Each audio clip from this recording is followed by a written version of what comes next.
up, everybody? Welcome to episode 61 of the EZPZ podcast. Easy peasy and out. We got a great show for you this week. We're going to talk about how Nintendo, YouTubed, Amazon gave us the swerve here in Des Moines. Joining me this week, Nick. What's up, guys? What up, Nick? Trey, we got you back. Hello there. Love having Trey on the show. So let's kick it off real quick with Nintendo's latest announcement this week. Coming out on 4/20. Yeah. Oh, shit. You think that was on? I thought that was pretty funny with certain people on the pod. So 4/20 though, we got Nintendo Labo. What that is it's just like these weird modular cardboard sheets, and they had a cool video that actually was like introducing it, and it was just had like that cardboard sheet going down a conveyor belt. I'm like, what the heck could this be? Could this, like, what game? Right. Cardboard, Pikmin. Oh my God, Pikmin. Yeah. But no, it's Nintendo Paper Labo. Mario. Yeah, Paper Mario. Cardboard Mario. Yeah, no, that's actually that would really be good. sick, actually. Yeah. And like the way they've taken Yoshi and Kirby with clay or yarn for for Yoshi, Kirby, yarn for Yoshi. I was like, yeah, Paper Mario, that's a great idea. What else are they turning into cardboard though? Like what? Right. Yeah. So I was pretty excited seeing that going down the conveyor belt, and then they are showing like people actually taking this cardboard, real people, and folding them, the perforated edges type thing, into whatever deal, like some sort of thing. Yep. It's like a creativity modular set. They're calling these like creative cardboard sheets toy cons. So if you have a Nintendo Switch, you know about the Nintendo Switch. Two of us in this room have one. They have Joy-Cons that go on the side of the Switch. Those are called Joy-Cons. These are called toy cons, I guess. But there's two. These go with the Switch. These work with the Switch. And there's two SKUs. One's a variety kit that has just a bunch of different things, like a 13-key piano, which I thought was pretty nice. Everything's sweet. Yeah. Everything's sweet. A motocross, handles, a fishing rod. There's just a bunch of weird stuff going on here. I mean, it just goes to show that the box is the best part of the present. Yeah, exactly. Oh my God. But then they have the that's $70 for, it's like I think it's 6 pieces, 6 modular, creative, perforated edged cardboard sheets. These fucking Nintendo pirates. Yeah. Jesus Christ. $70 for some cardboard. Oh, these Nintendo pirates. Oh, when will it end? $80 though for this robotic kit. So you put, it's like a Rock'em Sock'em Robot type thing. Yep. And in the intro video, they showed like a kid having this like backpack thing on that wrapped around to his arms, and it went down to his feet. So how are they going to do this with like a 6'6" man maybe? That's going to be purchased. That purchased everything. Nintendo makes these YouTube videos now. We'll get into that, but yeah. That's what I was reading too. Is it seems like it's geared more towards a younger audience. Yeah. Which also seems weird because you're going to put your expensive ass Joy-Cons into some cardboard, and then so little 8-year-olds are going to fuck it up. Like, it just seems a little weird. Your cats are going to kill them. Well, Yeah, these kids are going to scratch it smash up. the cardboard, and then they'll have to buy another $60 kits. They're goddamn genius super scientist pirates. Yeah. No, exactly. Like, the design factor going into this is just, I mean, the R&D, like, they tested this hard. Yeah. And, like... I did read, too, where people are already worried about the cardboard shitting out, and that you could actually use the box that it comes in to graft your own replacement parts and, like, create your own again, like, or any cardboard you have around your house. Yeah, actually, there's going to be tons of that going on for sure, because... So how this works, I guess I didn't really explain that, is it works with your Nintendo Switch. You can, like, for the 13-key piano that they showed, it's like a keyboard. You slide the Joy-Cons in, they have an infrared sensor, so it's like a TV remote, infrared like sensor, and inside of the keyboard they have like reflective tape. You need a disc? No, it's just like an app. Well, I'm assuming these will like games will go with this or some sort of thing where you download them from the Nintendo e-store or whatever. But like it slides into the side and it reads the reflective tape, the keys in the back of the piano. So, like, there is a lot of R&D to this. There's a lot of designing that had to go on. Nintendo's always been first a toy company. They've always put play first, fun first, and not, like, graphics. I mean, we all know that. Yeah. Especially in the last 2 decades. graphics are not their main thing, and online capabilities. The Switch is just barely where the PS3 and Xbox 360 were. Well, but I mean, all their games look good, though. I mean, despite, like, the fact that they're not focusing on graphics. I mean, for the most part, I like games that have, like, the graphics toned down and the gameplay turned up, because, like, you can just, like, the game's just deeper that way for the most part, like, sometimes, anyway. No, I'm totally with you, dude. Gameplay is number one for me. Fun and gameplay. That's why I'm a Nintendo fan. I have a Switch, which is the fastest selling console in U.S. history, Canada history, and France. Okay. So that's pretty interesting. I mean, the Switch is kicking ass. It's over 10 million now. But they also are gonna have this customization kit for $10 coming out that you can like color on these cardboard things. Yeah. Yeah. I mean, it looks really cool because right now, like in the toy industry, apparently, I was reading some really neat think pieces on this or whatever that gave a good angle that like in the toy industry, parents want their kids to learn. Like, more than ever. Like, obviously, like, oh, I want to get a toy that my kids learn. Like, Lego. That's why Lego boomed in, like, the 90s. And still booming. I mean, Lego is doing crazy things. I mean, with, like, using all these IPs, Star Wars and everything. Yeah. Yep. Lego's doing getting awesome all these licenses stuff. And stuff. Yeah, and Minecraft. Minecraft is, like, can be marketed as, like, a way to teach your kids. That game is so brainless, though. Really? Yeah, I mean, like, you're building, though. Like, I guess. Like, I mean, a 7-year-old playing Minecraft is equivalent to, like, me Sure. playing Lego when I was 7. Yeah, I guess. But I never really thought of Lego as, like, a super creative outlet because everything was, like, either square or you would, like, lose the pieces that were, like, kind of cool. And then, I don't know. I mean, I totally agree, but I think as, like, a child... it's huge. I mean, you're customizing, you're crafting, you're making decisions with colors. It's like if you think about it like to a fine detail, I think Lego and Minecraft really do benefit. Yeah, I guess it's like some design, like teaching yourself design shit, I guess. I don't know, but I mean, especially when you're following those instructions on Legos, I guess that makes more sense as like a learning tool than just like I was kind of thinking more to the times where I would have a huge bucket of Legos and I would just be making like the same spaceship every time I opened that thing. Totally. I'm right with you. I would make like the same like car. Yeah. I would be like, that's a tight car. Yeah. It is crazy to see like my young nephew, he's like 5 or 6 right now, building like these super extensive, like really complex like Lego things. Because even if you're looking at the directions, it's tough. Like, it's super tough. Yeah. So, I don't know. And I did like always like creativity. I just had like a giant box of Legos and I would just like make whatever. I would always just make like StarCraft ships, but it was always fun. I think this is genius. I think who knows how Nintendo's really good about doing crazy shit like this. I mean, the Wii with the motion controls, the Wii U with trying to get on the iPad, like iPad being super successful. I mean, in the early 2010s, and now we got the Switch, which is like kind of doing unbelievable numbers. But anyway, this is Lego and Minecraft are parent encouraged. This product is going to be parent encouraged. I mean, that's like a term in the toy industry. And I think it's gonna be a respectable option for parents and educators. That's the thing too. They could real quick though. They could hop into like the Lego thing where like my nephew, for instance. I just was at my nephew's house or my nephew's dad's house, I guess. But seeing my nephew and he was telling me like if Stryker, my nephew, is good, they go and get like a $5 or $10 like Lego creative like and build like a spaceship or whatever. Sure. Like they go get something like. This could turn into something where it's like they go get like a $5 or $10 or $20. I mean, because it's Nintendo tax. They go get that $5, $10 or $20 kit if a kid's good. Like it could turn into like an entire aisle or part of that creative aisle because Minecraft already has eaten up a lot of Lego. Lego's like dollars. I mean, for sure. That makes sense. I would like to comment on the kid named Stryker. That's a powerful name. Yeah, that kid's going to do some big stuff. That's all I can say. I always thought it was a sick name too. Yeah. I love it too. Yeah.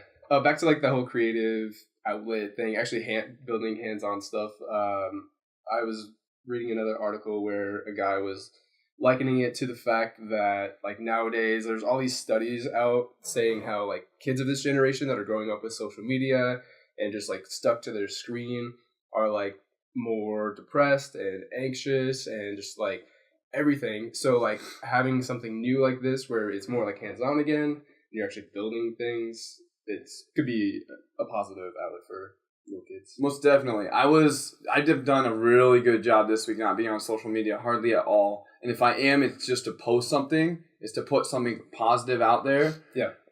I know you do a great job about putting out positive memes and just like memes. And that's like positivity. I mean, no matter how you look at it, it's making fun of something. It's a joke. I get a good chuckle at it. This morning, I just saw, resaw the one that you posted with the shredded cheese. Oh my! So it's like that one's so dirty. I love it. I think Lydia showed that to me. I need to print that out and frame it. It's so good. Yeah. So I don't have to explain the meme, but basically, that's what I've been doing. I've just been trying to post and not consume because I did idiotically get on Twitter this morning for because I got up 7 a.m. or whatever. And I'm just okay, I got some time to burn. Let's see what was on Twitter this week, Yeah. And it's just yesterday was the march, so it's just a bunch of people negatively talking about our government and the shutdown and all that. I'm just I'm literally, there's not one positive thing. There's a lot of YouTube stuff because we're going to get into it later, but there's a lot of angry small tubers out there, small creators, which technically we are. We've never gotten an ad. I've never gotten a penny from the EZPZ, and I don't really care, but we'll get into that. And I don't think Trey's gotten paid from YouTube. Not on YouTube. I got paid on Twitch. But yeah, buddy. But basically what I'm getting at is you gotta put out positivity and not consume all this crap. Because when you're a kid, you're seeing all this negative. I mean, so much negative stuff going on out there. Too much. Yeah. One last thing I wanted to add to the Labo thing. On the Tokyo Stock Exchange, the Nintendo stock rose 4%.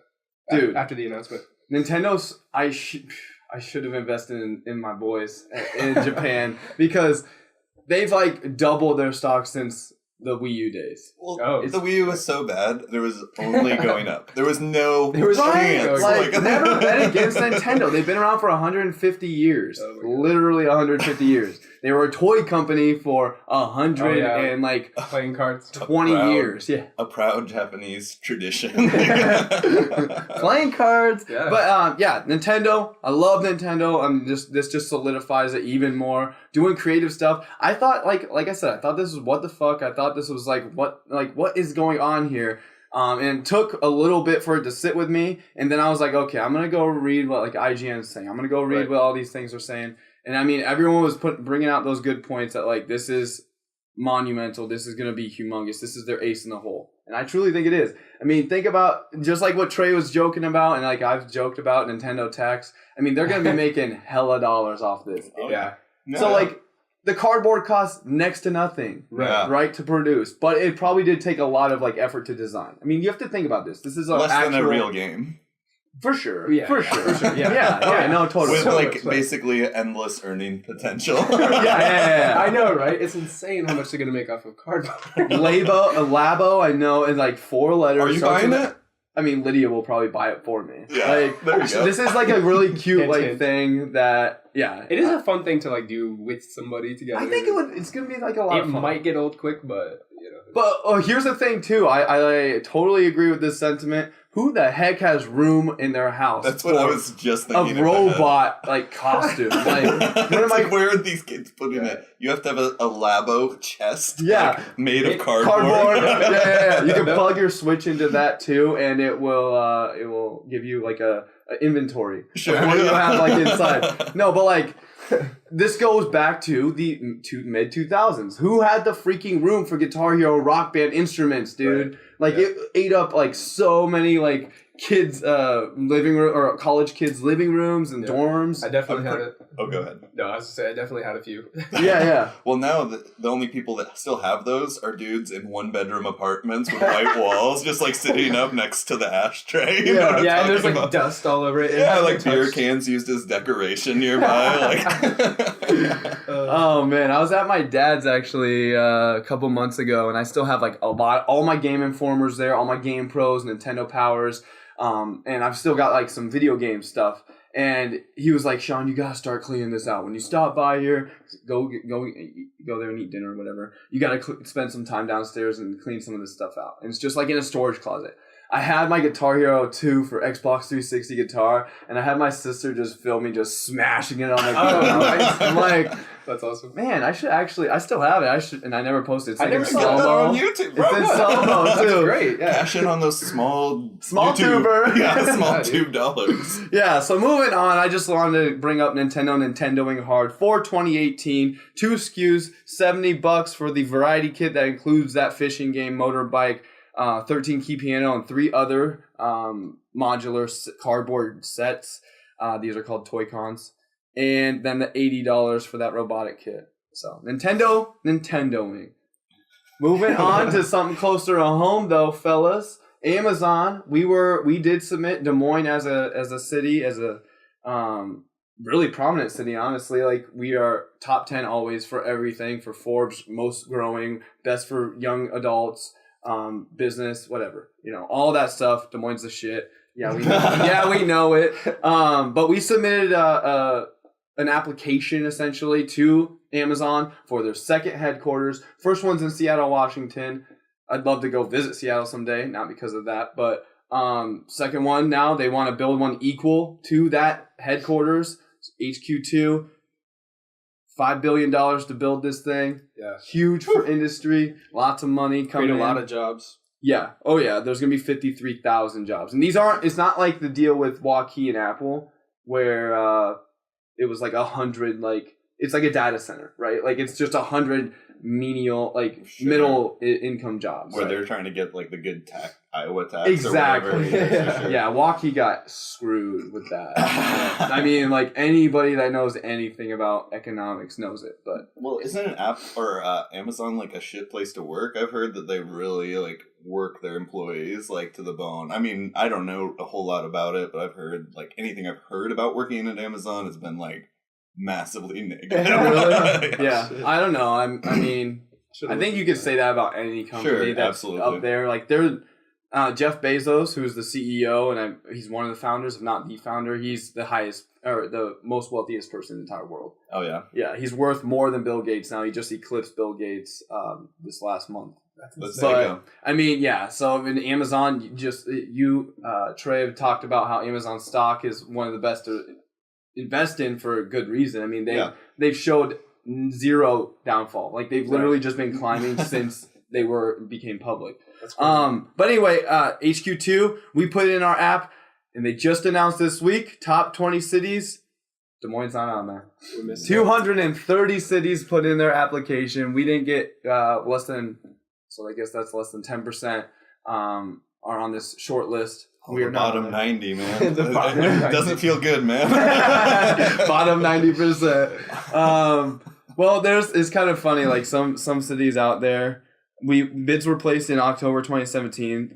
Kansas City mayor, he personally wrote 1,000 5-star reviews to random items trying to tie in this Kansas City's strengths. Right.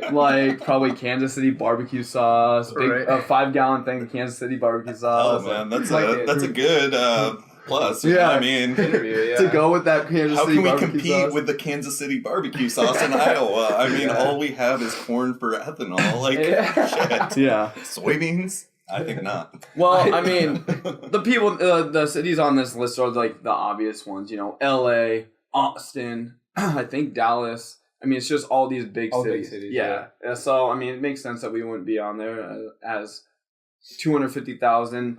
Yeah. 330 million that live in the country. But. Do we know if we did anything weird like that?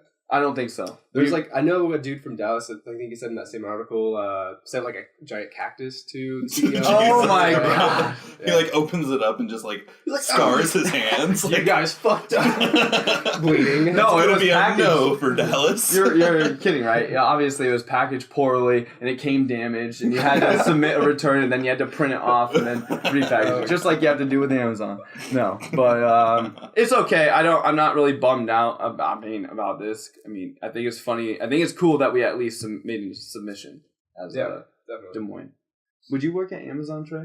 If we did get the 53,000 job, freaking $5 billion HQ. So that's my thing though. Is I don't know what skills I have that would make me have a good job at Amazon. Right. So I would be Management. like, I would literally be carrying boxes for like 2 years until they were like, okay, maybe we should move him up to like head box handler. Like, you know what I mean? No way, dude. You have a lot of management skills. No matter how you look at it, when you have those hard discussions, crucial conversations, hard conversations with somebody, an employee that makes an error, an employee that doesn't come into work, that's you honing the management skills. And no matter how you look at it. I was honing my management skills hard the other day. This kid was like 30 minutes late one day and then 20 minutes late the next day. I'm like, look here, motherfucker.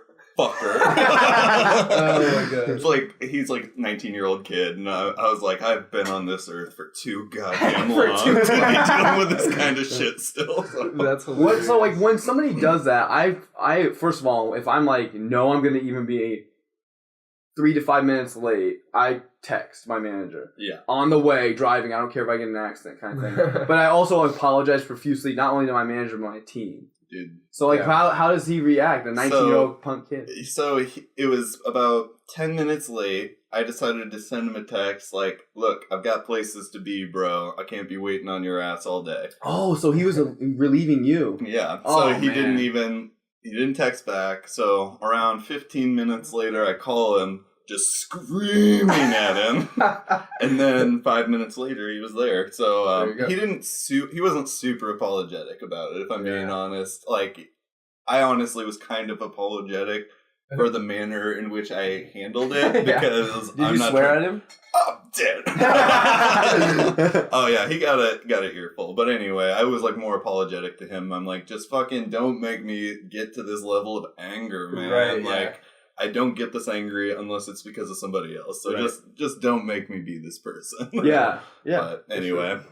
Yeah, you just gotta communicate that kind of stuff. Yeah, I told him there's like a nice way, like you don't have to be an asshole to be honest, you know, and I missed the boat on that one. But you know, well, that's really, I mean, I think that's awesome of you, the way that you looked at yourself and how you reacted to it. But also, when I was 19, I was AAA employee. Like, I would have been your go-to number one employee. I mean, I just have a really good work ethic. So, I mean, but you're dealing with some kids that may not care at all. So, I was a really bad 19-year-old employee. I was bottom of the barrel, let me tell you. And, like, so when I see someone that's, like, 20 minutes late, I don't look at them as bad. I look at them as, like, needing to learn these, like, mistakes for the most part. It just was a bad day for him. He chose a bad fucking day. Let's just put it that way. That's really good of you. What about you, Nick? How were you when you were 19? You were at Pizza Hut? I was at Pizza Hut. I was a shift manager at Pizza Hut, though. So I was a sales manager at Come and Go. So clearly you and I had some good work ethic. Yeah, I was showing up 20 minutes late. And getting an earful. Yeah, right. That's it was bad. I'll just leave that story for another time. Yeah. I've got a good story about it. I don't want to put it on here. After the show, you know, the late show. With easy peasy after hours. You know, when we bring out the good content, the sexy, hot, steamy content. No, moving on. We don't have to talk about Amazon denying us anymore, giving us that big swerve. Let's talk about YouTubing hard. Oh my god, they YouTubed so hard this week. Or this month, really. Honestly, the past year and a few months has been horrible for YouTube in my opinion. They've just made several decisions that are really bad for their public image, even though they might be reasonable business choices. They just are not good at communicating why they're doing these things. Sure. And thereby it's called dollars. Yeah. I mean, definitely. But also there's a lot of liability with YouTube, you know, if they post something about having a hanging body in the forest, it's their ass, you know what I mean? But before we dip into that, let's talk about the changes that happened about a year ago. So So they just have recently started demonetizing many channels for inappropriate content or just not following the exact guidelines or whatever without warning on these videos, basically. So these people that are making a living off of their channels or whatever suddenly being demonetized because of the YouTube algorithm and not getting a reason why, so they can't make the adjustments they need to improve their channel for YouTube, so. Yeah, so like a video from this channel, actually, in one of the articles you posted in our notes, pointed to a transgender, I want to try to get this right, woman, 3 years ago, like started cataloging her journey, becoming a transgender woman, and YouTube has been within, like, I think it's a good call out. It's not just this Logan Paul thing. It's been about a good year, if not longer, that they've been affecting small tubers. I'm coining that. Actually, I stole it from another tuber. Well. But they've been demonetizing her videos because they don't follow, like, within those strict guidelines. She might be talking about genitalia. She might be talking about the surgeries, like anything that throughout her journey. So, I think it's really weird. It hasn't just been this Logan Paul thing. This is he's part of a bigger, it's problem. Advertisers do not want to put their, like, Charmin doesn't want to sell their toilet paper to someone who, I don't know, is transgender, essentially, you know what I mean? Like, and that makes sense. Like, as shitty as it is, right? I think that with the transgender is a bad example. Sure. I think that maybe like violent or bad content, like I can see like a bigger company not wanting that.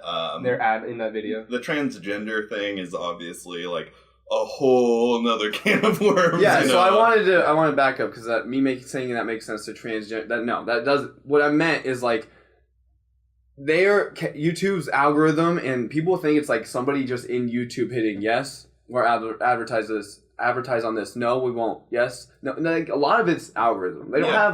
They are not going to pay a freaking call center building worth of people just to hit yes or no's, So it's not just, I just want to reiterate so I don't get like blasted in any form 10 years down the line on my small tube channel.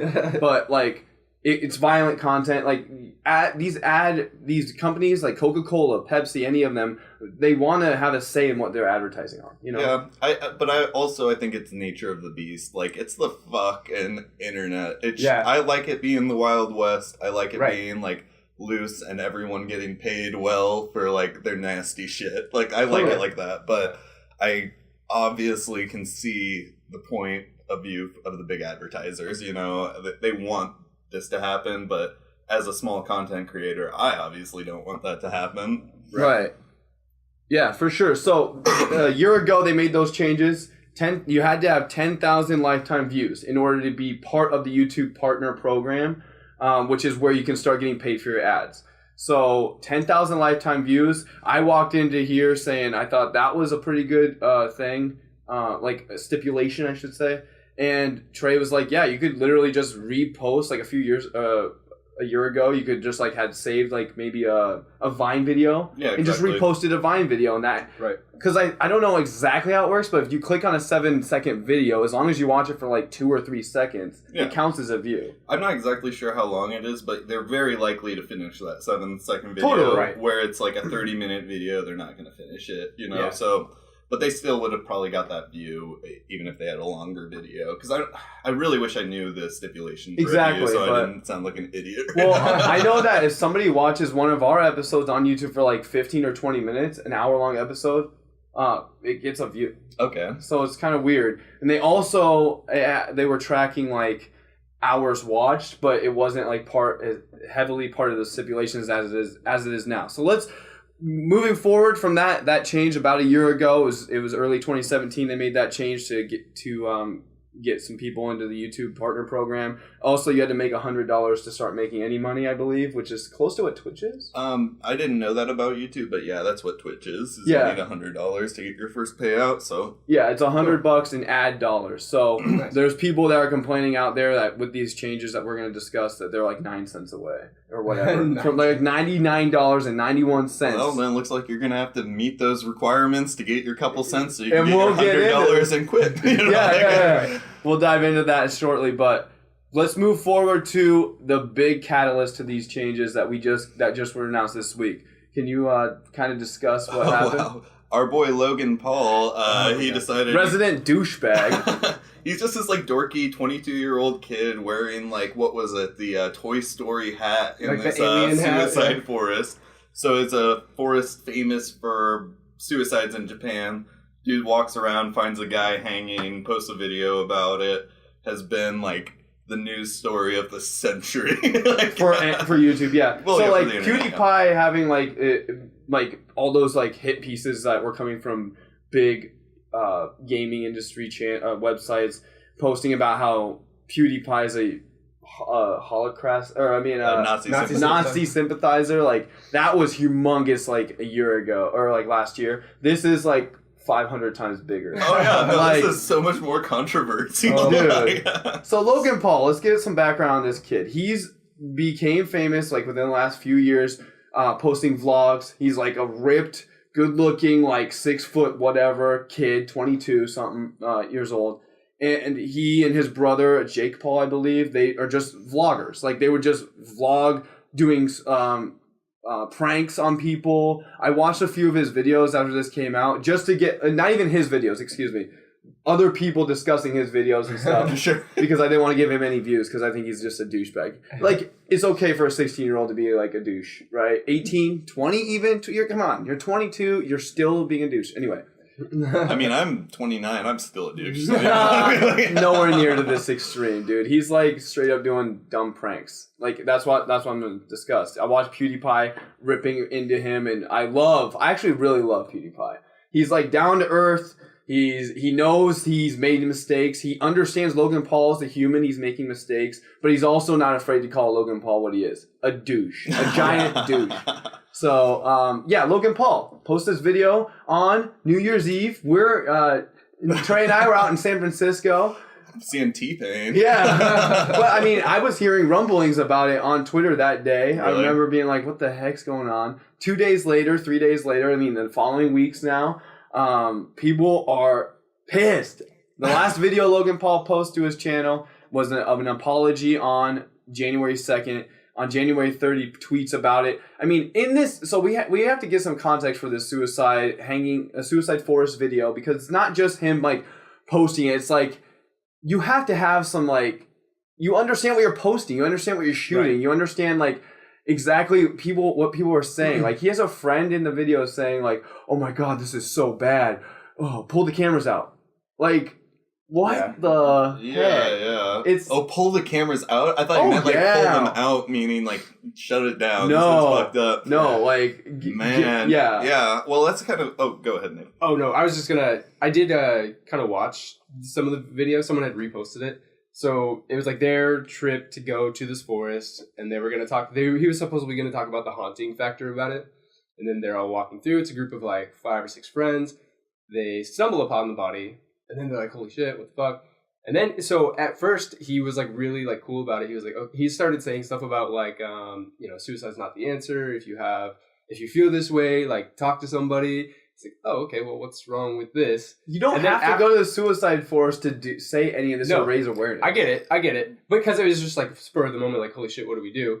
Which you could have just not posted the fucking video. Right. Yeah. But then afterwards, they were just joking about this, like finding this dead body. Like, oh my God, we found a dead body. Yeah. For like 15 minutes of the video. Yeah. And being a complete douche asshole about it. Like, yeah, that makes it sound way worse. Holy shit. It was terrible. Yeah. Well, so I can see the value in like putting, so it's kind of like with the packaging on cigarettes, where like in Europe they're putting like skulls and like everything else, being like, oh, this is really bad. Like I think that kind of in that context it's like, oh, you see a dead body, that really is, it affects you like in a big way. And when you're like putting like a message to it, like anti-suicide, I could see that being like a huge powerful tool. Right. In this case, it sounds like this guy's just being a fucking asshole. It was weird. It was so strange because all of them were still like just happy-go-lucky. It's like they didn't actually see it happen. I feel like if I saw a dead body, I would like cry. I would be like shaking. I'd be like, what the fuck just happened? Yeah. Like, I would be freaking. I would be so emotional. I'd be like, but it's like nothing happened. It was really weird. And it was legit. Like it wasn't like staged. Right? Like, because there was a dead body. They were talking to a police officer in the forest, and the police officer told a story about how one of his friends committed suicide in the forest. And then towards the end of the video, when they walked out of the forest, they saw all the police cars and They were like saying you can't trespass. So they also went off trail. That's something else. Yeah. Like they were acting like they didn't know or like whatever. No, you motherfucker, you know. Yeah, you don't have to be a Japanese like resident to know. Like like everybody knows. Like you can't go off trail here because that's where people legit kill themselves. It's called a suicide forest, like you said, Trey, for a reason. So that happens. That video, I mean, you guys don't go out there and watch his video. If anything, watch somebody discuss it in frame by frame type situation. We didn't really do it justice, but at the same time, we don't really need to. I mean, it is what it is. January 10th, YouTube announces more changes. Announces what they're going to do to Logan Paul. So they demonetize that video, of course, or like remove it. Well, no. So the interesting thing about that is that YouTube didn't remove the video at any point. It was Logan Paul after days and days of like racking up some views, getting some real views on there that he took it down himself. I don't know. But anyway. Yeah, good point. But they did remove him from like his YouTube Red content creation stuff. So YouTube Red, you can pay for it. It's like a subscription, kind of like Spotify or Apple Music. You can watch a whole bunch of YouTube Red content only. You can download anyway. You can do stuff. He makes content for them. He's like in this show called Foursome. It's like 4 pretty prominent YouTube creators, not small tubers, but big tubers. Big tubers. Yeah. And they just, I don't know, they are goofy and douchebags or something. But they remove him from that. They like he's not going to be in the next season and all this. And yeah, they they remove him from Google Trends, ad trends. So now, like, I mean, there's just a lot of things that are affecting his bottom line now because of him wanting to get 25 million views or 30 or 40 or 100 off this video. I think that, honestly, that the advertising that's been put, like, the free advertising he's getting from, like, the news, like, I didn't know who the fuck Logan Paul was before, and I'm, like, pretty tied in on the internet and YouTube and stuff like that. So, like, now I know about him. You didn't know about him. You probably didn't know about him. I knew about him just because I watched PewDiePie actually discuss it before. Really? Yeah. I love PewDiePie, man. I think he's down to earth. I know he's made errors. I'm a PewDiePie sympathizer. I know he's made mistakes before, but I think he's just done some cool stuff for gaming. He really has. I've watched a shit ton of his videos. Yeah. But anyway, sorry, Trey. But an interesting thing about those, like, not to backtrack at all, but like the interesting thing about these kids, like being so like desensitized and stuff, is like they're obviously kids that grew up with the internet and have like a lot of tech know-how to be making these videos and be like so prominent on YouTube. Do you think that like maybe it's like the what's it called?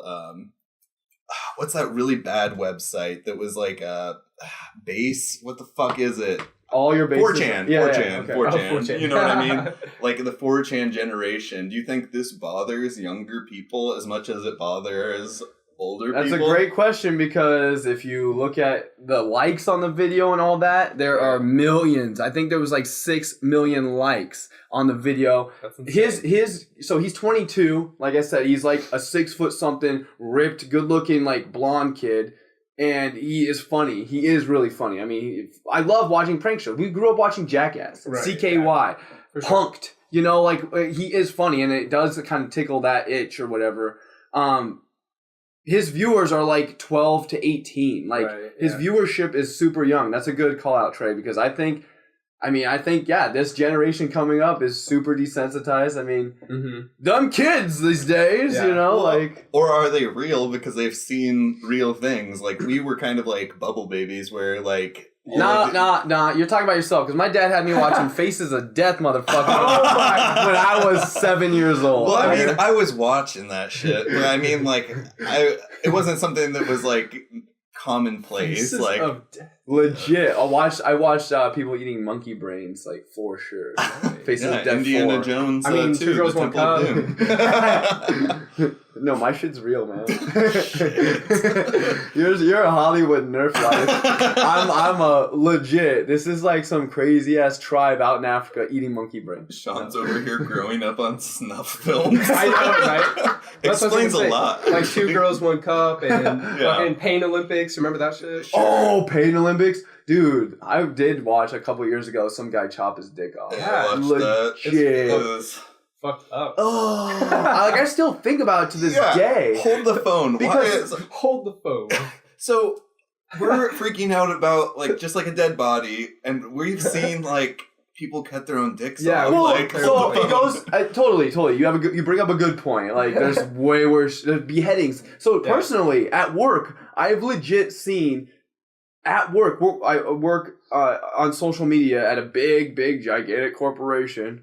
Piece of shit corporation. But I've legit seen a beheading at work on my work because I work on social media. I had to go to someone's Twitter page because we have to like make sure this person is not part of ISIS or something talk equivalent. About a cutthroat workplace. Yeah. But no, like I've legit seen like a video of a beheading because somebody that tweeted at my company's handle that I'm like handling customer support, essentially social care. They had retweeted like an ISIS video like 2 weeks prior. That's crazy. So like you're right. Like I've watched a guy personally cut his dick off at home. I watched somebody else cut someone else's head off at work. I mean, obviously, you didn't watch the full video. You don't need to watch it to know what's about to happen. But what I'm saying is, you're totally right. But this guy has responsibility. Yeah. He is. I mean, his viewers are 12 to 18. Yeah. Some of them are under 12. Like he has a lot more responsibility than a lot of people on YouTube. He's in the 1% of YouTube. You know, like so. I think you bring up a good point, Trey. I think these kids these days. I think you may have swayed me to value more their opinions on some things because, they have seen that crazy shit. I mean, it's good to talk about and bring out in the open, too. Like, instead of bottling it up. I think this country is super bottled up with sex. I mean, totally. Totally, right? Like, we are okay with violence, but we are so bottled up on sex. Like, in Europe, they have nude beaches all over the place. People effing in buses. I've seen those pornos. People effing in the bus next to an old lady. Oh, my God. I've even heard of things such as a menage a trois. Great things that are not allowed here. Oh my God. So Nick, sorry. No. Nick, what are you thinking about all this? What did you know Logan Paul at all? No, I had no idea. You didn't know about his younger brother Jake Paul, or nope. Okay. I mean, I follow very few like YouTube accounts, really. Yeah, like, most of your stuff that you watch is like workouts.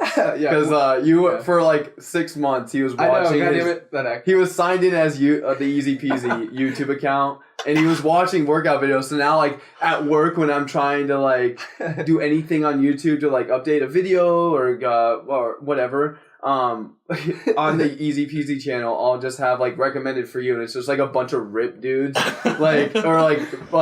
Dude, it's ridiculous. It looks like I'm like just into like looking at big dudes. I mean, I'm Vince McMahoning over here, dude. Yeah. Hey, you're gonna need it for your Halloween this year.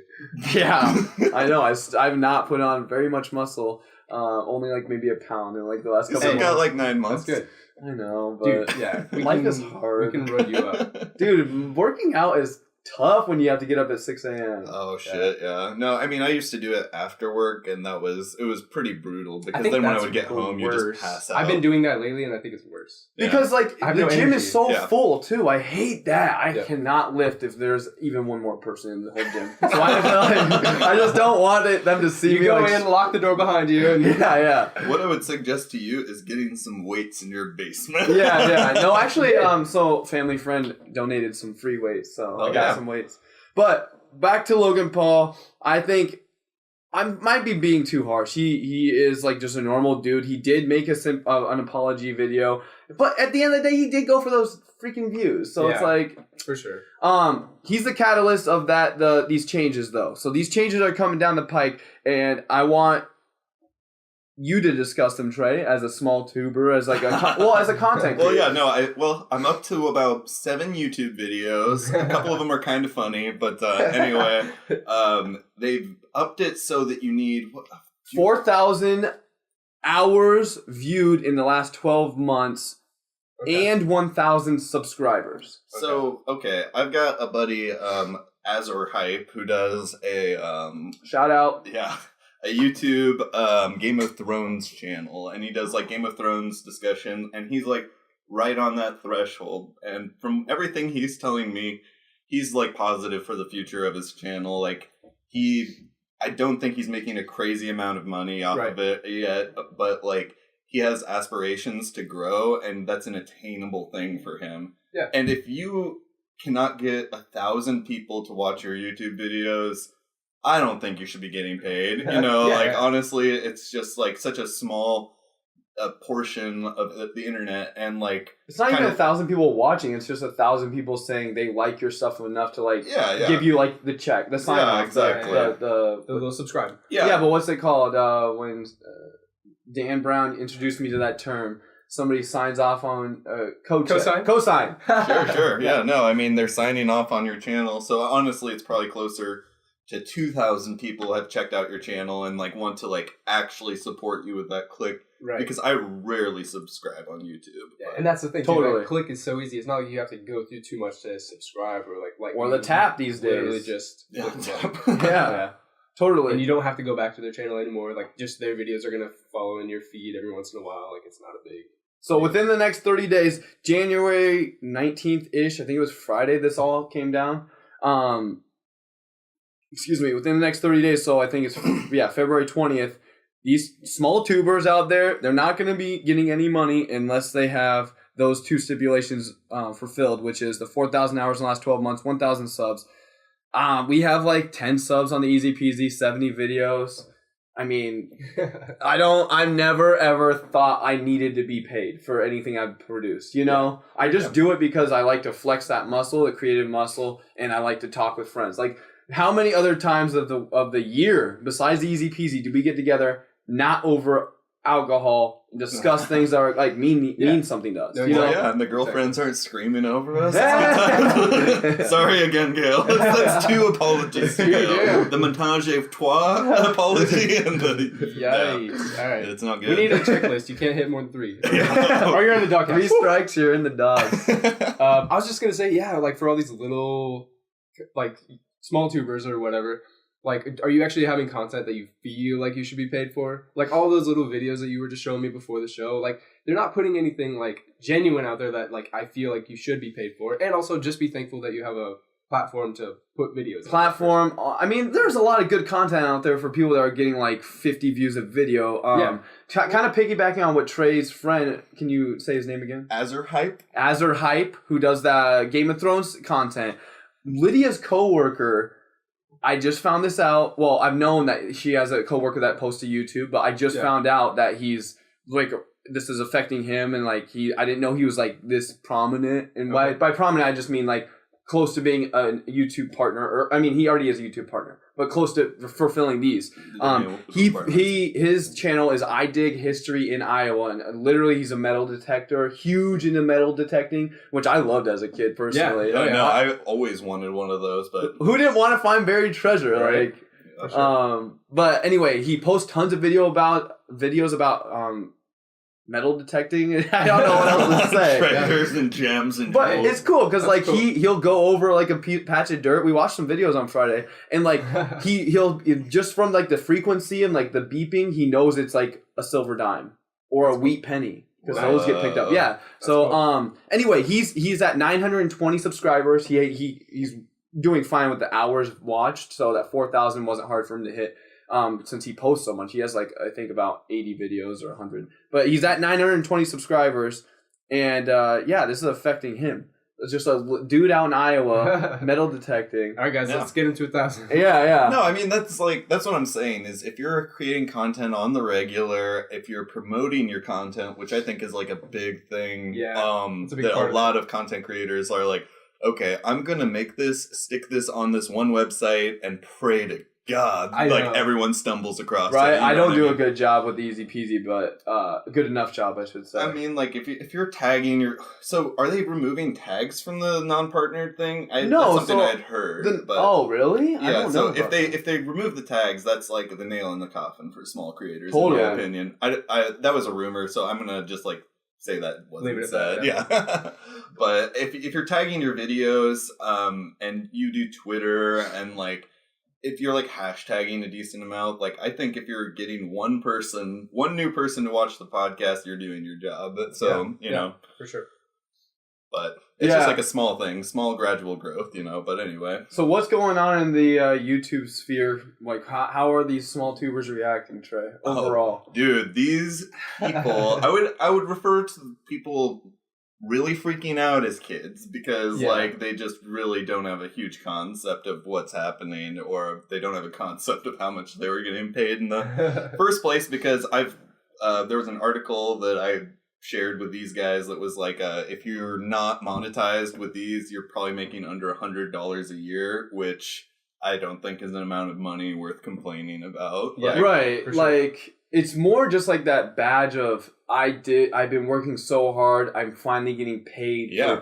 Like, that's how I feel. I mean, if I put my more effort into the EZPZ, was actually making crazy videos, and I felt like I needed to get paid, I wouldn't even really care about the dollars. It would be more like I'd have that badge. Sure, yeah. So like, just to play devil's advocate on that part. Yeah, no, it feels good to get paid off of that shit. When I like got my first Twitch check, it wasn't a check. It was just like a deposit into my PayPal account, but I just stared at that $100. Like, I was like, oh yeah, that seemed like my first $10,000 to me. And like, I know what you mean, but for sure. It's not taking that away from them. It's just like at a higher echelon, you know. And like, some people it didn't really. It's not going to affect, right? Like, it's not going to affect anyone over 1,000 followers. Yeah. You know what I mean? Well, how hard is it, right? Let's say you have 1,000 subscribers. Let's not even worry about the 4,000 hours.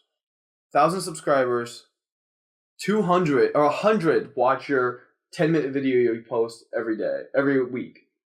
I mean, how hard? Not hard. You know, how many friends do you have on Facebook? Tell all of your friends, just go click subscribe. You don't Everybody has else. like 500 friends on Facebook. You'll get like, if you tell, so I'll speak from experience with this. Okay, there we go. If you post anything that you care about on Facebook, no one gives a shit. You know? Oh, I've seen that happen to myself. If you post a meme that's making fun of yourself, everyone will love it. It's like, I made this post like a couple years ago that was like, I hate how I undo all of my workouts with like Taco John's and Mountain Dew. And then like I got like 40 likes on that. But if I post something like a Twitch video or something, it'll be like 3 likes from like friends that are like trying to be nice and supportive. You know what I mean? Like, it's an interesting thing. People don't want to support anyone else but their own shit. And then like, so like a good example, I got in a Facebook invite for this band that I attempted to try out for like 3 times, but they're just flaky idiots.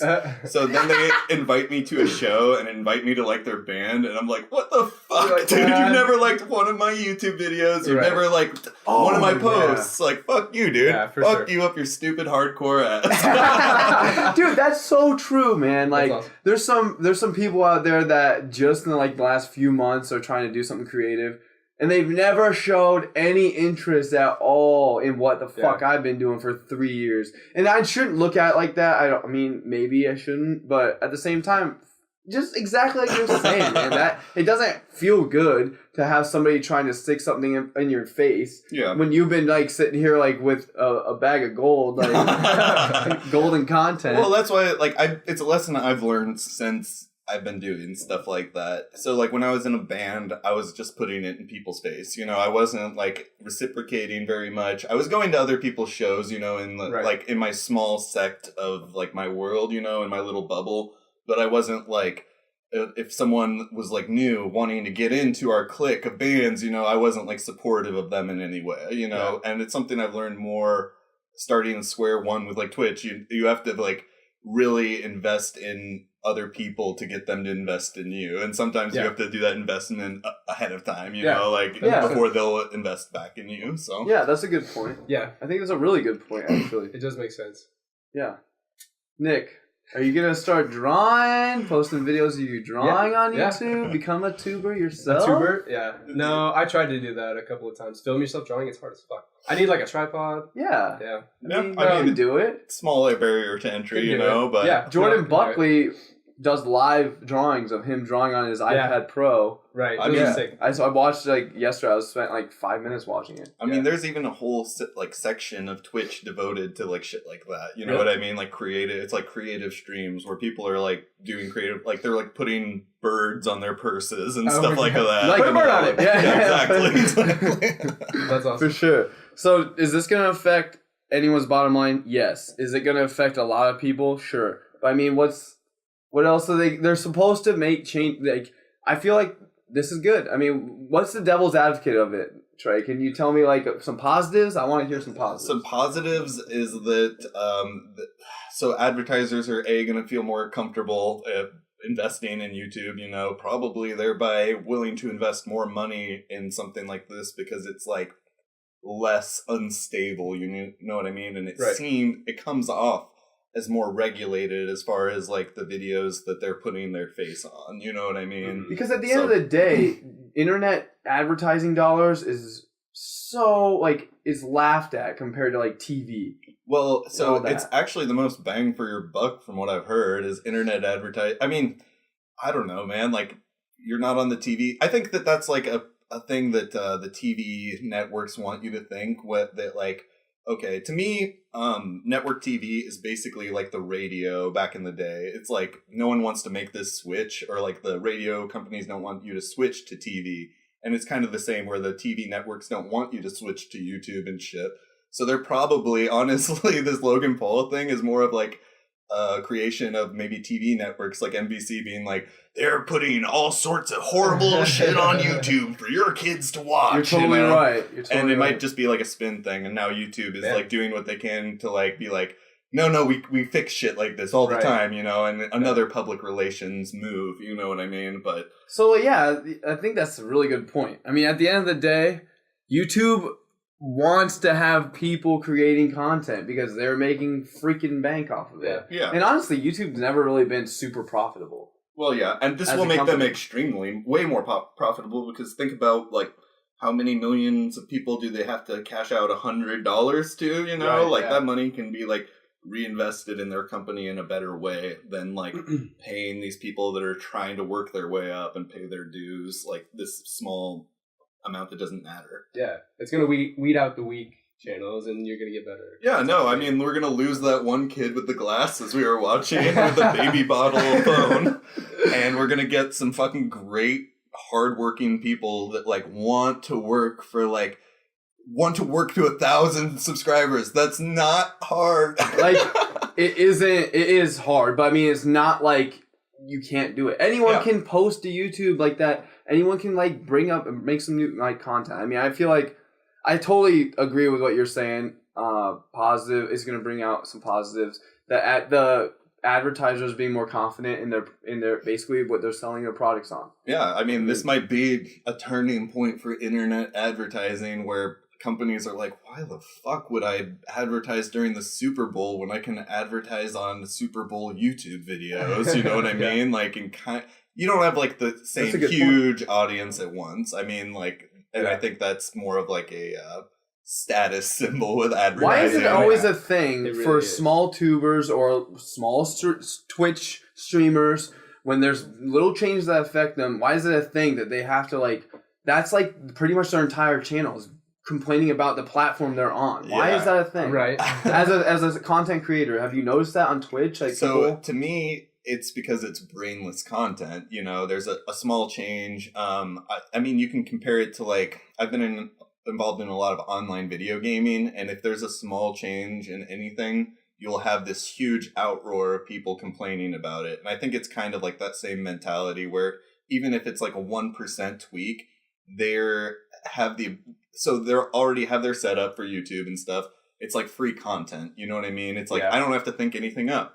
They just give me a change. I complain about it or praise it or whatever it is. Yeah. Free content, you people know. Are gonna watch it. Yeah, and people will watch it because they love listening to these guys complain. Well, they see this other dude that's getting 14 views. Yeah. And, like, complaining about something that, really.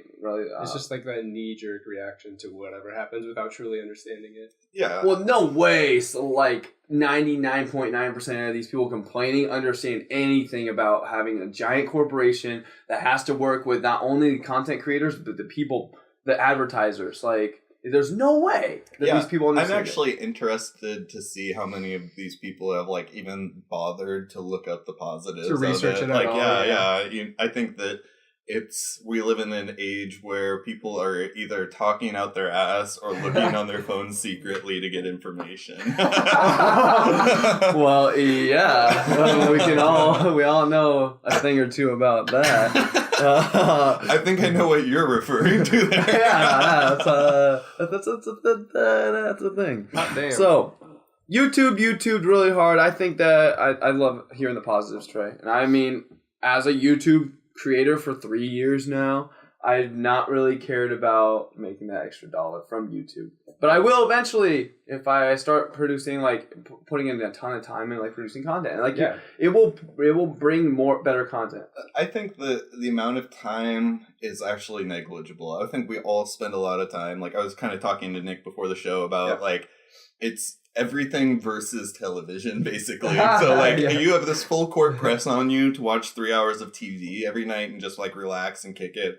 What's full court press? It's like a basketball term. Okay. It means that, like, the whole team is on your side of the court, not playing any back court. Okay. So, but anyway, I kind of lost my train of thought. But I'm just saying, like, the war versus TV. Like, so if you cut out that hour of TV and, like, imagine what you can do with an hour of, like, okay, if you wanted to make a YouTube video, like, what could you actually get done in an hour? Right. A shit ton. You could talk for, like, 45 minutes, right?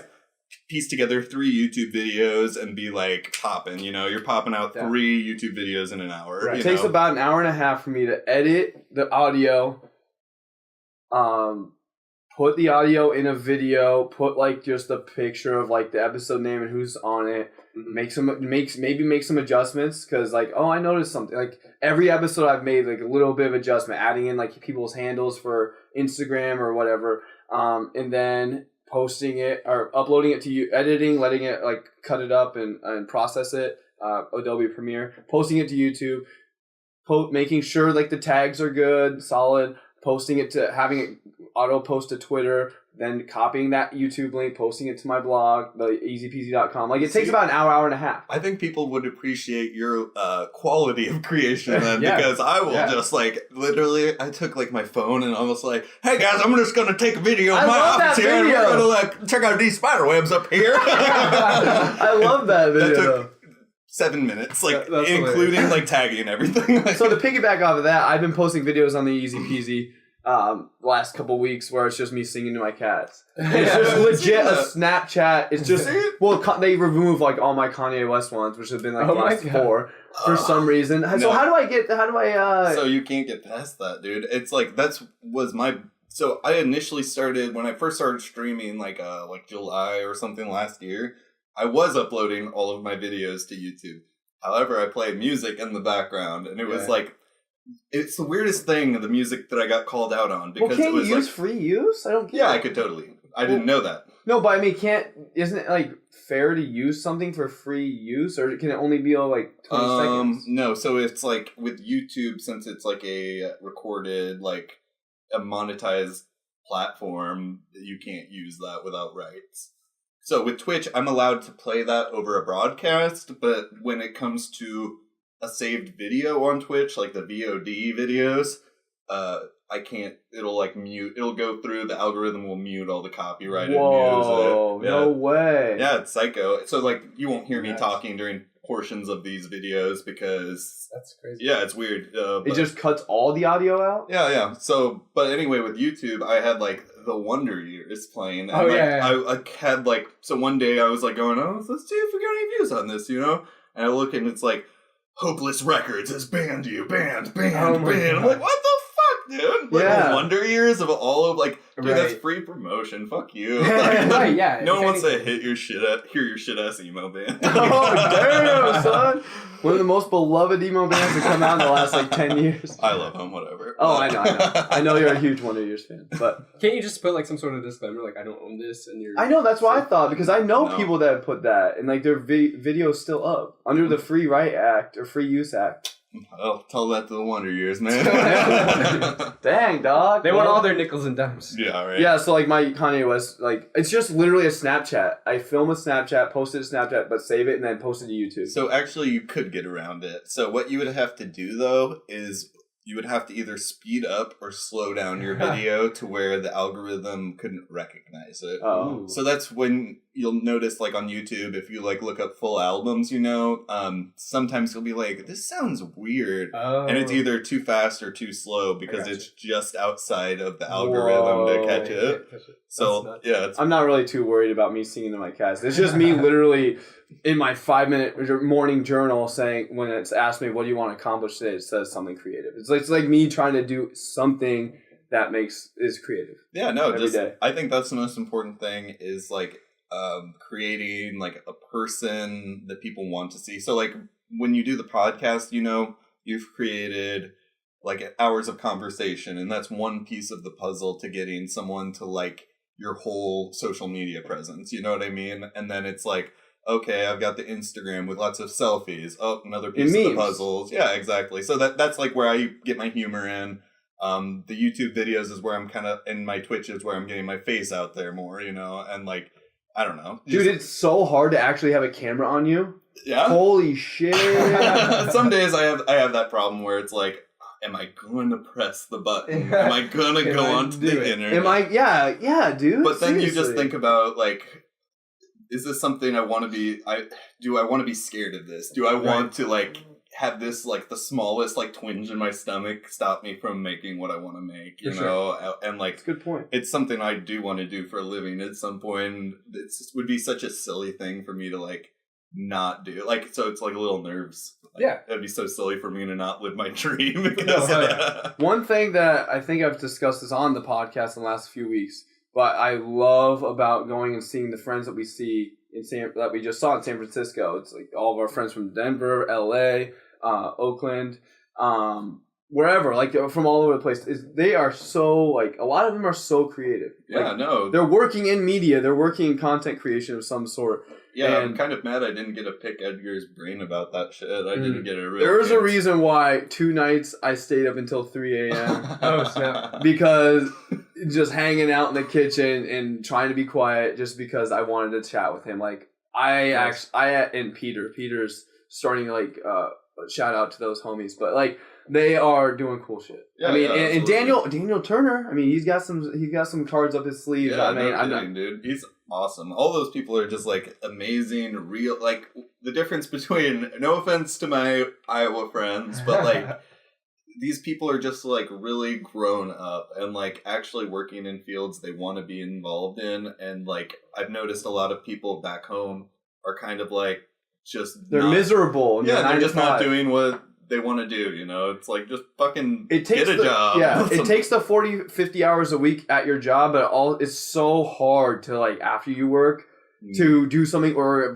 get up early to do create content or like do something that you actually want to do or work towards something. And little by little, your drawings, Nick, like one drawing a day would be monumental, Yeah, no, that would be huge for like your Instagram, like because people want regular, like that's one thing I admire about your guys' podcast is you just are like chunking it out one episode at a time. You're always doing it, and that's the most important thing of anything is just make shit so that people can actually like your shit, So that's really nice of you to say, but like last year we failed big time. We were doing pretty good, but here's the thing: I was closing what I've just decided this year is like if it's happening Sunday, we're having the podcast.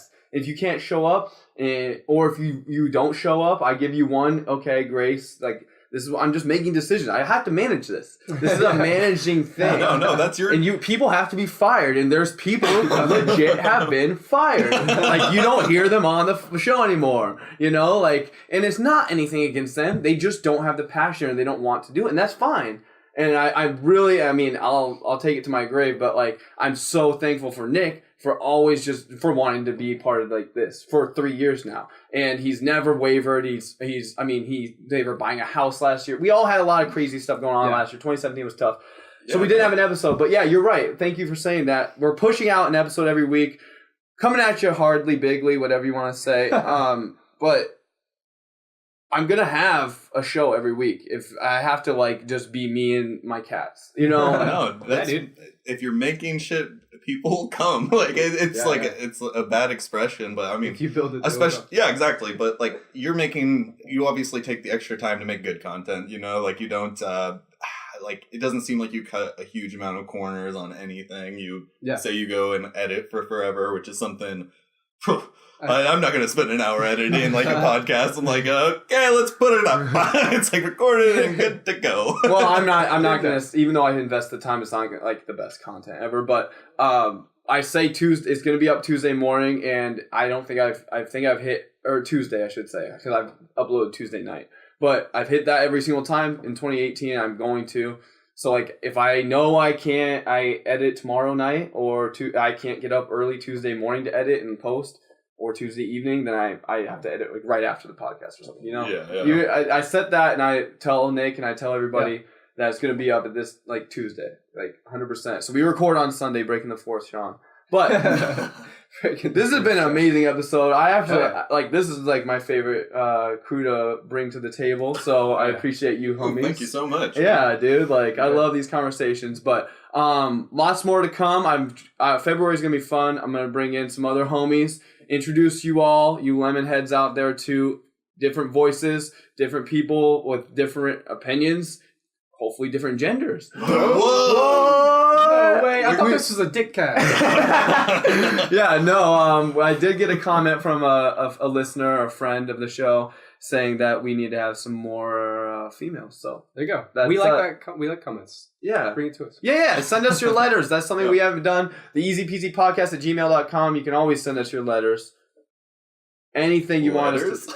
Letters. Handwritten. I got that. So a lot of the stuff, a lot of my radio talk or whatever comes from other podcasts. I take little pieces. What's up, everybody? Is from is my favorite podcast in the entire world, the Game Scoop podcast from IGN. That letters thing, that's from eat-sleep-game at gmail.com. That is from don't give away all of your secrets. I'm just saying, I ape shit, you know what I'm saying? I'm aping shit. Anyway, this has been the Easy Peasy Podcast, episode 61.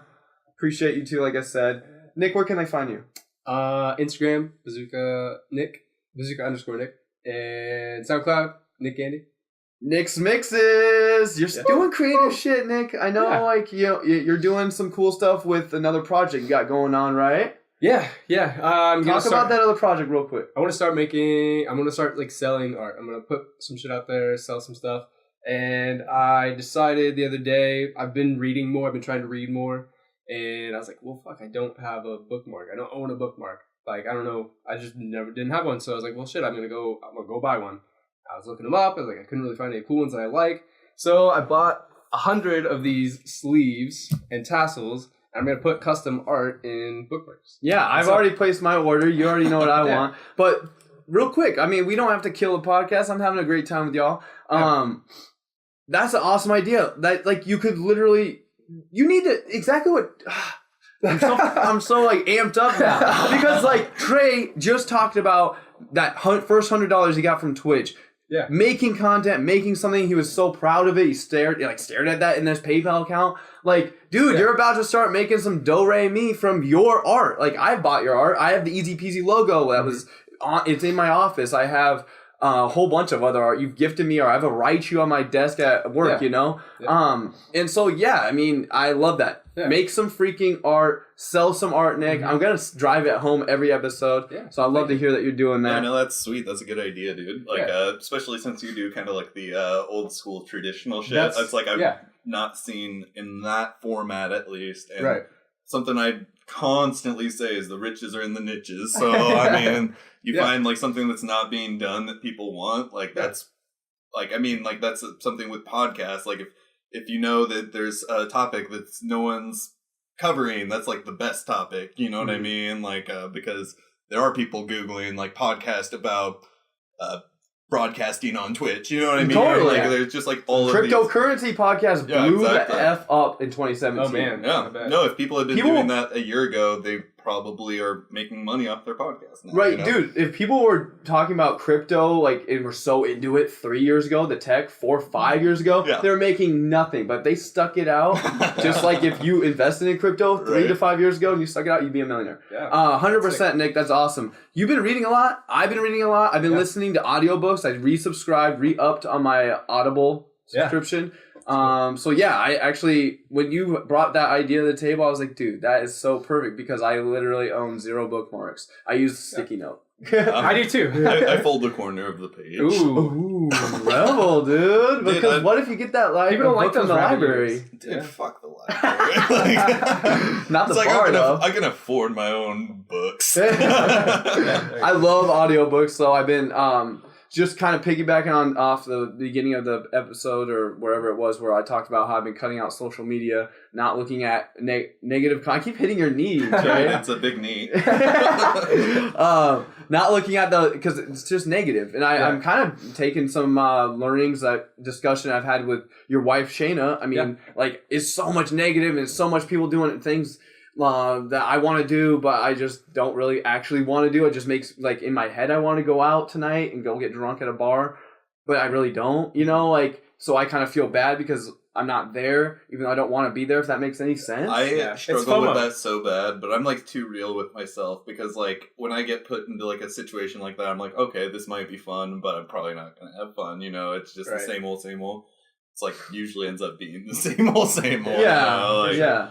But anyway, I'm just mean, like, I've been trying to not listen. So not only not consume social media, I've been trying not to just listen to those, like, talking head podcasts, like, just literally just about the whatever's going on. Like, I've been trying to listen to content that, like, will make me a better person, I guess. There you go. Lifestyle. Yeah, you've been, like, super into, like, the meditation and, like... Oh, yeah, dude. I was... And, like, maybe that's a new project for old Sean Boy, the old health and fitness podcast. Dude, I mean, that'd be kind of chill. Totally do it. I mean, I am, you're totally right. I need to, like, start looking at what I am doing, like, that in that way for mental health, for being physically fit or whatever, and then also, at the end of the day, wealthy. Because, I'm wealthy as fuck, motherfucker. No, but all that stuff, yeah, I need to, like, start cataloging that and maybe make some, like, lifestyle design, create content. But, yeah, I've been listening. What have you been listening to, Nick? Or reading, I should say. I want to hear what you've been reading. Well, right now I'm reading Dracula, like the classic from... Legit. So you're not... So I'm over here with my nonfiction. You're over there with your fiction. Okay. Yeah. I've always dug fiction and horror, so...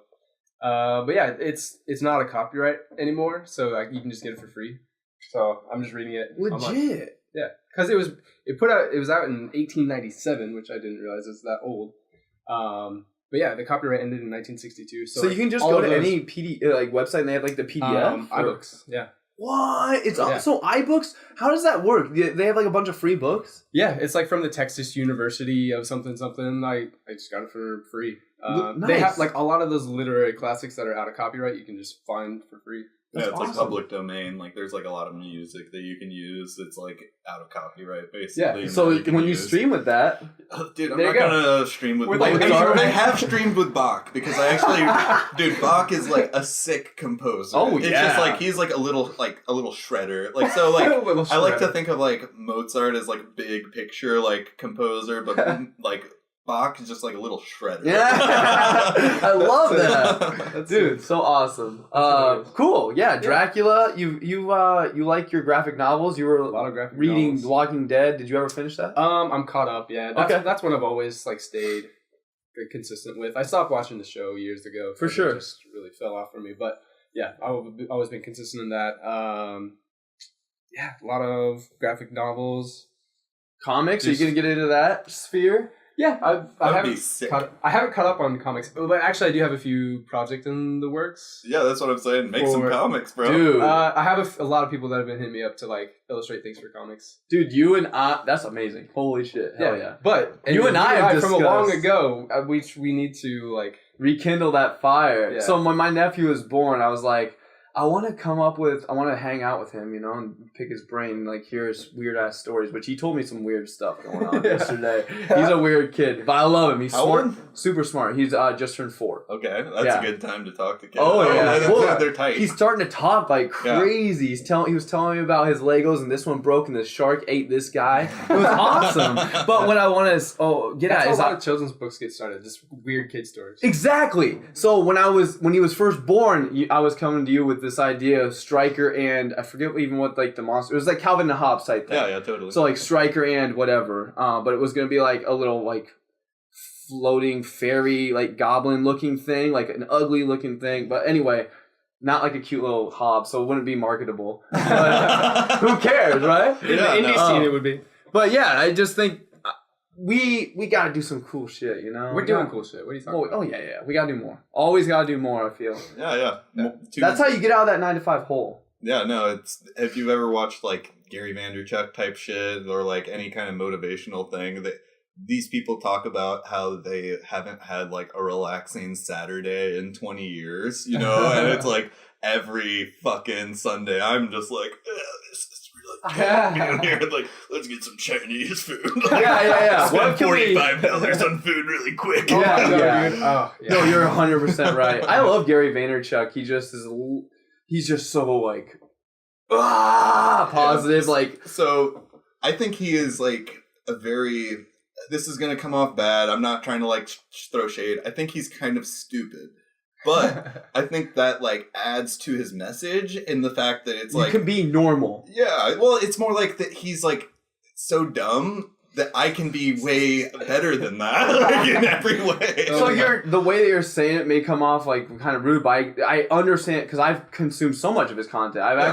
He's the reason why I got out of bed like for a month straight almost. It worked out. I watched 3 hours in one day. Yeah, exactly. So, but you're right. He makes his. I don't think it's an act. I mean, he makes you feel like you're his equal. It's accessible. Yeah, exactly. It's like not out of your reach because you're as smart as this guy. You know what I mean? Yeah. Like so the videos I was watching with him where he was telling you that you could literally go in your closet and pick anything out and just sell it online. You could sell that pair of jeans you never wear on this site. Yeah. You could sell like this like knick-knack or whatever that you never use. Like look at it. You aren't even using it. It's just collecting dust. It's just in your closet. So like I was just watching that. You turn like somebody's like closet into like $300. Like he's just a boss. Cool. He's a hustle. He's like the hustle king. Yeah. But yeah, 100%. Cool. Make some bookmarks. Nick's out there. You better be reading, motherfuckers. Like, and don't just read on iBooks like Nick. You gotta own the books too. So I've been reading a lot of good content from Timothy Ferriss. He's my demigod. I'm reading. Him and Joe Rogan are my two go-tos when it comes to like if there was going to be a president and a vice president, I would vote for Joe and Timothy. Like Ferriss. If you could have 2 dads, they would be your dads. Like gay dads. Gay dad. 2 gay dads and they're Joe Rogan. Yeah, if I could have 2 dads. If I could have 2 gay dads, they would both be Joe Rogan. Oh my god, so good. Trey, how many shirts you got left? We got to get these sold. I haven't been pushing them at all. I know. I've literally not seen. It's like word of mouth. Is how you sold like almost all of them. Yeah. You sold that Ludacris album. I'm getting through them. I think I've probably got like 10 left tops. Yeah. But like, it's been a grind. It's been a grind. No, but you've made your money back. I think. Yeah, I need one. I'll Venmo. Do you still have Venmo? Yeah, I still got. Oh, they're not even in my car. I would give it to you today. Okay. But yeah, Venmo it to me. I'll drive it on over someday. Okay. Cool. Yeah, for sure. I need it. We'll try. Well, you don't work on Sundays, so we're gonna try having you on more often for sure. Yeah, absolutely. It's always fun. Where can they find your Twitch and your YouTube and all that? So I actually don't know what my YouTube link is. I have a couple new you can just like search up Totally Trey. I mean, I've literally done it for myself, and we got my new intro to my stream, which is pretty comical. If you guys haven't seen that, I've got a how-to stream video up. Well, it's not really a how-to from the bottom up. It's kind of more like advice for existing streamers, and then I have my office tour. That's just kind of a joke, but it's hilarious. Yeah. I mean, it's a joke. I spent my entire break watching it. I was like, hell yeah. But then You can get a hold of me at twitch.tv/totallytrey, Instagram, totally.trey on Instagram, and then Twitter, totally_Trey. And this is all going to be on that. You're watching YouTube right now. You see this. You see this right here. That's what's the video content that we have on YouTube, the portion. Maybe eventually we'll get some cameras up in here. I've been thinking noodling it. But Hey, yeah, no, absolutely. I think that putting a face to the voice is always positive. Then they're gonna see my nervous twitches and like ticks and like I'm just like moving around a lot and I have to have my back popped up on coffee a little bit. Yeah, exactly. We all get a fucking direct with a vein hit of coffee. I think there's people that it's valuable to not show a camera on. I don't think this group has anything to worry about with the camera. Yeah. We don't look too silly. I mean, we look silly, but I think that's like an advantage. Yeah, you know what I mean? yeah. We just don't look like ugly neckbeard nerds. So, I mean, I shave mine before every show. So. I never shave. Ever. And it doesn't matter either. I don't have to shave because I don't grow nothing. But cool. You can find the EZPZ at the EZPZ. Find me at Sean S. Johnson. You know that. This has been the EZPZ Podcast, episode 61, and we out. Bye, guys. Yeah.